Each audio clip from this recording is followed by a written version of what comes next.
Chapter 26 continued. Prisoner Harlemich, cease and desist. Nikolai Ivanitch intervened. He could see the scar on the war-wounded general's cheek turning purple, and his fists clenching. The general stepped up to the prisoner. They stood staring at each other in the eye, without a word between them. Then the general quietly said, "Show me around your homestead, Russian citizen," and added even more quietly, almost to himself, "Your piece of the motherland behind barbed wire." Harlemich showed the committee members around his young garden, with its budding fruit on the branches. He treated them to currants and raspberries. He showed them the tomato beds, along with the more than 200 square meters he had planted with cucumbers. He showed them the pond he had dug with a spade.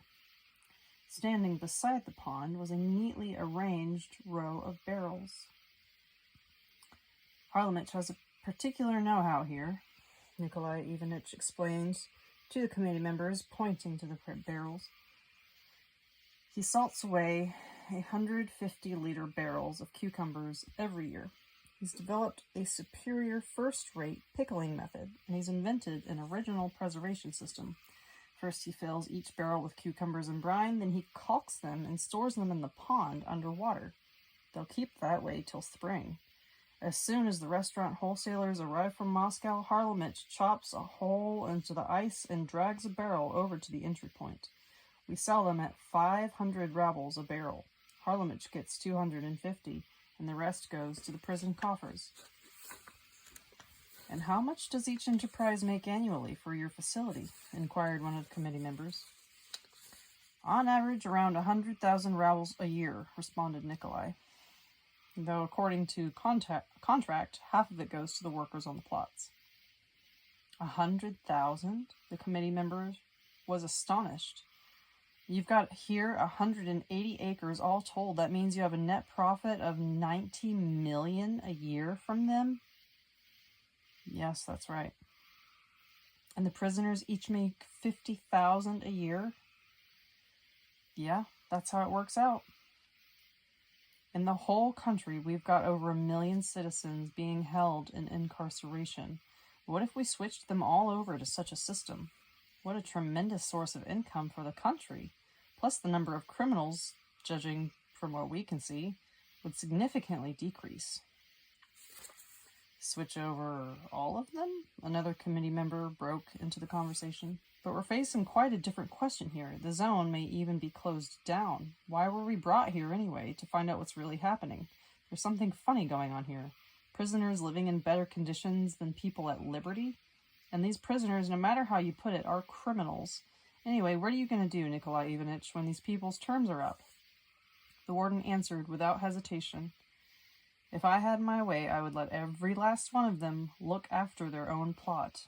I'd take down the barbed wire and move it somewhere else and start setting up a new zone." In their report to the Ministry of Justice, the committee members reported that they found no violations of regulations on the prisoner holding. "What about these rumors that the prisoners are living in better conditions than many free citizens?" asked the minister.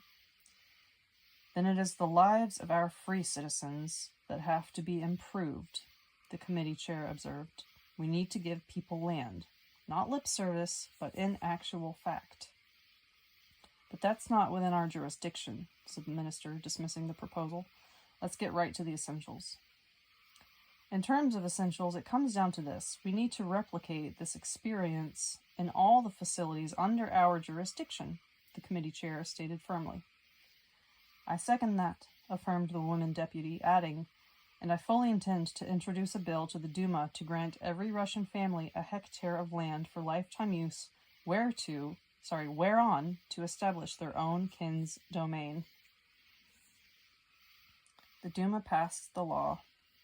At one swoop, millions of Russian families began planting gardens and little forests on their own family lands, and Russia flourished. And what year did this happen? What? It hasn't happened yet? Why not? Who's stopping us? Who is preventing Russia from flourishing? Chapter 27, a law for deputies elected by the people. I realized that Anastasia's grandfather possessed not only extraordinary psychoanalytic abilities, but also information about the social structure of various nations. But I wondered how specific his knowledge was about the state institutions. After all, here he was, living out in the taiga, without access to a radio, telephone, or television. So how would he get information, let's say, about our national government agencies? There was no way. Which meant he did not have any specific information. Still, I decided to ask him. You know that in our Russian state, there is a body known as the State Duma. I know, came the reply. Do you know who works there? How it functions? I know that too. And do you have information on each deputy? Yes, every single one. And the laws they pass? Is that something you know about too? Not only about the laws they pass, but about the laws they will pass in the future. I know about them in advance. But again, why are you so surprised, Vladimir? For a priest, that is the simplest of tasks. It's not all that interesting. Yes, I am surprised, because I don't understand how you can possibly know every single deputy, let alone what the laws the Duma is going to pass in the near future. It's some sort of inexplicable mysticism. There's no mysticism here, only the most primitive of tasks. Well, could you explain this phenomenon to me? The depth of the information you have, I mean. I can, of course. It's really all very simple. You see, back 5,000 years ago, the pharaohs had their council. In the Roman Empire, there was the Senate. The Tsars had their boyars' Duma. Now, what can I say more? The names may be different, but the essence is always the same. After all, the law does not depend on how a legislative body is named, but on what influences parliamentary delegates are subjected to, on the living conditions surrounding them, and the perspectives for the future to which they are bound. But all the conditions were pre-programmed for them a long time ago. If one knows the program, one knows what's ahead as well, including what decisions the legislators are capable of reaching. What do the laws and the deputies' living conditions have to do with it? How are they connected with a broader program? Anyway, what can you yourself possibly know about how a modern Duma deputy lives? It is very simple. Of course, I am not talking about how any particular deputy sleeps, what they eat, or how they dress. That's not something I care to know, nor do I find it of interest. I'm talking about what's significant. I'm sure it's the same now as in earlier times. People are elected as deputies only after going through a whole lot of wheeling and dealing. That's fact number one. In their striving for power, many of them fall into the hands of those who are in control of the material world. But after going through all their trials and tribulations, they find themselves in a tight spot. The program is always attempting to cut them off from significant information, and generally succeeds in doing this. What perks does this deputy receive? I'm sure, that today, just as before, he gets an individual office, a new place to live, along with, nowadays at least, a car. Not to mention 2 or 3 assistants. Some get more than that. Yes, that's more or less it, I confirmed. Are you trying to say that this all fits in with a program worked out millennia ago? Of course it does. But wait, let me finish. Tell me if I'm mistaken about what happens today. Apart from that, I believe that just like a whole lot of people, deputies have to go to work each day. They have to be present at Duma sittings and make laws. Yes, you're right. And each one serves for a set term, 4 or 5 years. It's 4 at the moment. Okay, 4. When their term is up, they have to be re-elected. But even before the next election, they're all thinking about it. Quite right. Hold on there. How do you know that? Think how surprised you were when I told you I know what laws are going to be passed, and now you claim you know how deputies think about their future. What, have you suddenly become clairvoyant? Or a celebrated prophet? Nothing of the sort. Any fool would know this. If election time is coming up, then anyone wanting to be re-elected will be thinking about it and taking appropriate action. Slow down there. Note what you just said. Thinking about re-election. Yes, that's what I said. But surely deputies should be thinking about new laws. Of course, they're thinking about them at the same time. When? At what time of the day?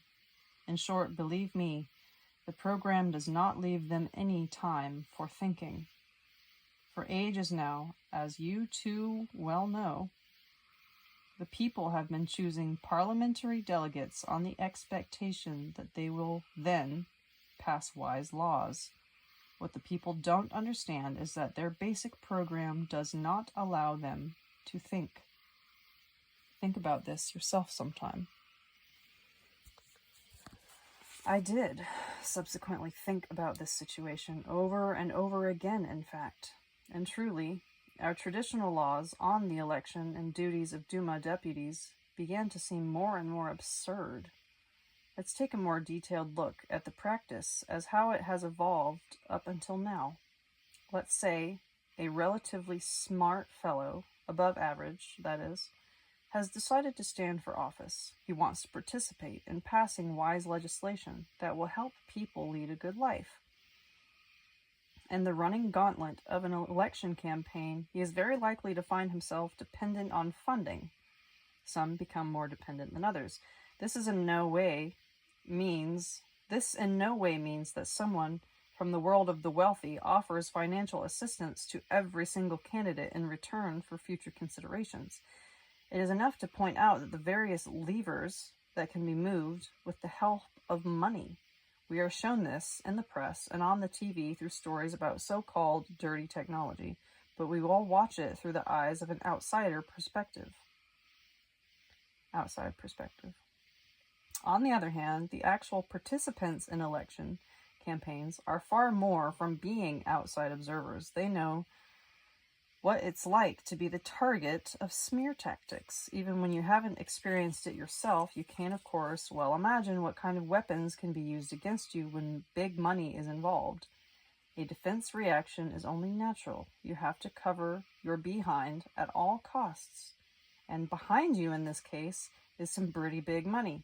So you have to tie yourself, for safety's sake, to some kind of solid financial shore, or as people say today, to the oligarchs. An alternative is to throw your fortune in with some political party. It doesn't really matter which one. You're still going to have to pay off your debt to them later. And what about wise laws? Ah, yes, it is simply a question of no appropriate conditions having ever been created to facilitate them. Of course, the deputies do enjoy a host of perks, including parliamentary immunity with law-enforced agencies, but the question still remains. If you put the deputies' perks on one side of the scale and the intensity, scheming, and stress associated with their work on the other, it's anybody's guess as to which one will win out. There is another paradoxical circumstance. The history of mankind has never known a single individual, a single super wise man, capable of making only and exclusively wise decisions hour after hour, day in and day out. It is no secret that even prominent rulers and regimental commanders occasionally make mistakes. The deputies' work schedules are arranged in such a way that they have sittings every single day. Not only that, but daily sittings for several hours a day. At each sitting, they are supposed to pass a number of legislative bills relating to different spheres of human life. History has shown that the adoption of wise legislation is impossible under such an overloaded work schedule, on either a theoretical or on a practical plane. It is impossible because the lack of time for contemplation. Nevertheless, this absurd order of things is what prevails in most countries on the various continents of the globe. Who instituted it? Well, it must have instituted itself, many might think. There's no way this could have happened. It's too carefully thought through and goal specific. Besides, for some reason, it's not being discussed in any meaningful way. You can argue, as cogently as you like, for its destructive nature. You can prove its destructive nature scientifically with the help of psychoanalysts. That, of course, is important, but it's not the main thing. The main thing is, what's the alternative? But there is nothing in the way of an alternative on the horizon. Indeed, who would even have one come to mind? Indeed, who would even have one come to mind when such a phenomenon has practically been the norm in almost all countries? But since Anastasia's grandfather was the first to raise this question, and since he was familiar with the work of bodies similar to our current legislative assembly over the course of thousands of years, it was possible he might be able to suggest an alternative, and so I inquired. Well, could you suggest your own ideal version of how elections should be run, and how legislators should subsequently proceed in organizing their work? This is what I heard in reply. There is no point in talking about elections themselves until the deputies' working and living conditions are changed. And what kind of working and living conditions, in your opinion, should there be? First of all, the deputies need to be taken away, at least for part of the time, from their artificial information field. They need to be supplied with nourishment capable of sustaining the complete functioning of the brain. An image needs to be created which attracts the respect of society and which any deputy cannot fail to follow. What does it mean to create an image? Judging by what you told me about today's deputies, their outward trappings suggest that the public has formed a negative image of government officials in general, and elected deputies in particular. Yes, generally speaking, the public does have a pretty negative image of them. That is very bad. People build up negative thought forms regarding their deputies, and so what happens is that they themselves make them negative.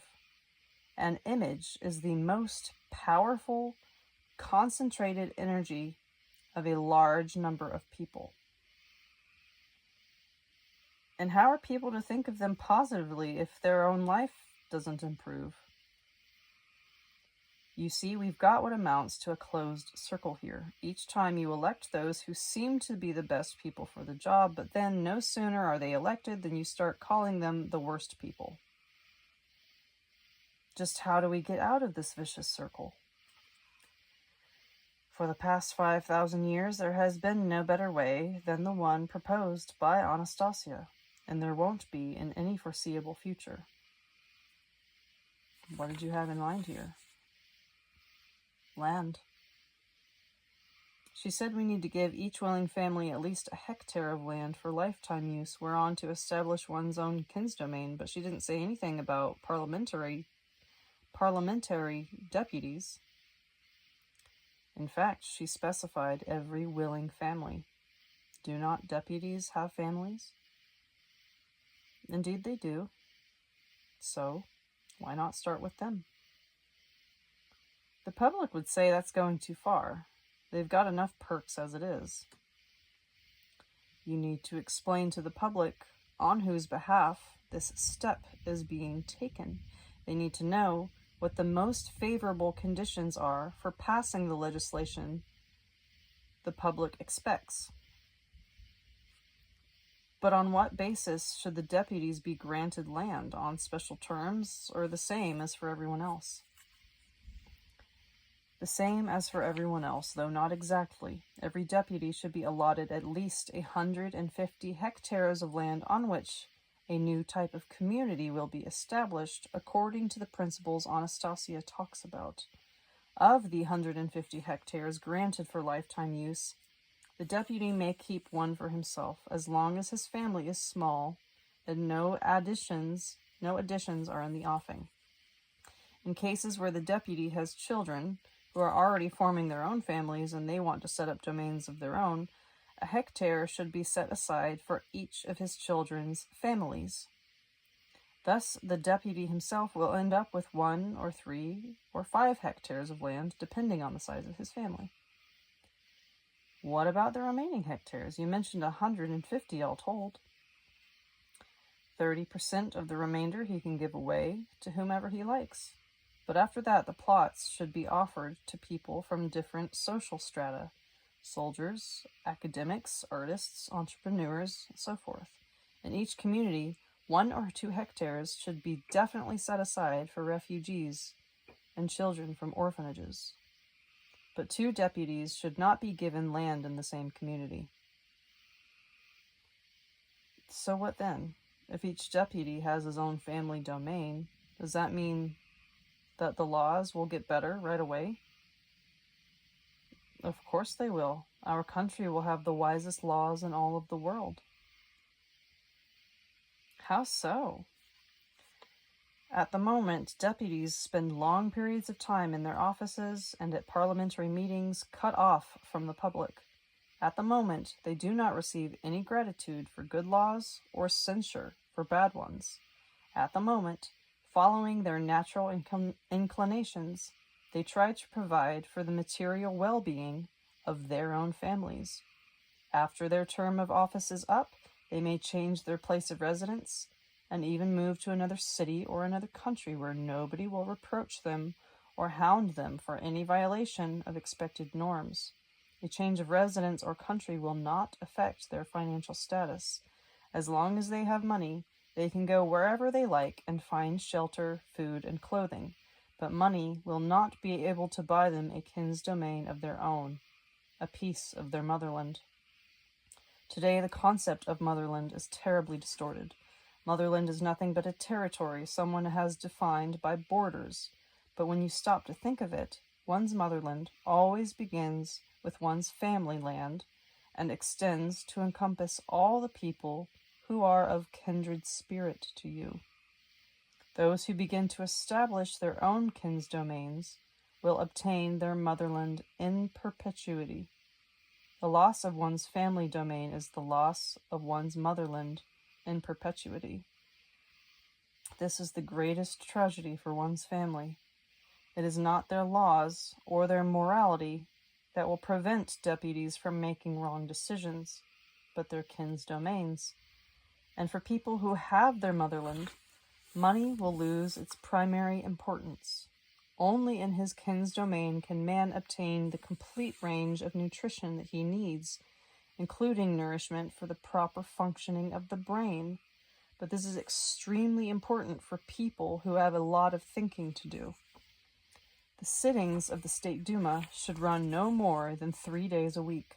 The rest of the time, the deputies should spend in their kin's domains, a place they can really think things through and lay the real groundwork for the making of laws. The deputies' wives should not be employed in any position that is not connected with their husband's work. The family domains will shield deputies, at least for a time, from the influence of artificial information coming from the artificial world. It will facilitate the thinking process. In the case of the great philosophers, great thoughts were always born in the conditions of solitude, not during public speeches. What if some of the deputies are willing to accept land and refuse to set up their own family domains? This is where we come to the election of public representatives. If any deputy refuses to set up a family domain, the public should not re-elect him for a subsequent term.